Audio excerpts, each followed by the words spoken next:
আমরা এখন চলে এসেছি নবদ্বীপের এই বড় শিব ঠাকুরটা দর্শন করতে। তো বেশ কিছুদিন হয়েছে এই শিব ঠাকুরটা, কিন্তু আমাদের একবারও এখানে আসা হয়নি। তো আজকে আমরা তিনজনে মিলে বেরিয়ে পড়েছি। তো এখানটা একটু ঘুরবো, আর কোথায় কোথায় যাই এরপরে সেটাও তোমাদের সঙ্গে শেয়ার করব। এই শিব ঠাকুরটা নবদ্বীপের মণিপুরে রয়েছে, আর এর উচ্চতা হলো 80 ফুট। তো নবদ্বীপে তো অনেক দর্শনীয় স্থান রয়েছে, বহু মন্দির রয়েছে, যেগুলো এখনো পর্যন্ত সব আমাদের দর্শন করা হয়নি। আর এছাড়াও একটা কিন্তু 60 ফুটের গৌরাঙ্গ আছে, যেটা কিন্তু খুব সুন্দর। তো সেটা আমরা দুবার দেখেছি অলরেডি।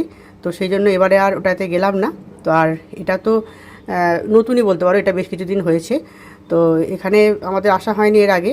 তো প্রতিবারই যখন পুজোর আগে আমরা নবদ্বীপে আসি, তখন আমাদের মার্কেটিং করতে করতেই দিন চলে যায়।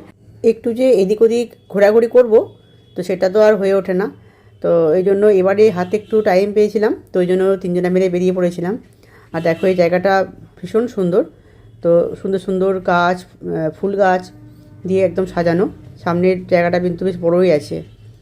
আর ওই দিকে দেখো একদম উপরে রয়েছে এখানে মহাদেব। তো এখন ওই উপরটা উঠবো আমরা। তো এতটাই বড় মূর্তিটা যে সামনে থেকে ভালো করে ভিডিও করাই যাচ্ছে না। আর দেখো এর পাশে একটা ছোট শিবলিঙ্গ রয়েছে, আর ওপর থেকে ভিউটা দেখো। তো খুব সুন্দর লাগছে দেখতে এরিয়াটা। আর এদিকে একটা ফোয়ারাও আছে, তো ফোয়ারাটা কিন্তু দেখছি বন্ধ রয়েছে, যেটা চললে কিন্তু আরও বেশি ভালো লাগতো। তো তোমরা যারা নবদ্বীপে বেড়াতে আসবে তারা অবশ্যই কিন্তু এই স্থানটা দর্শন করো। আর এরপর আমরা কোথায় কোথায় গেলাম সেটা শেয়ার করব নেক্সট ভিডিওতে।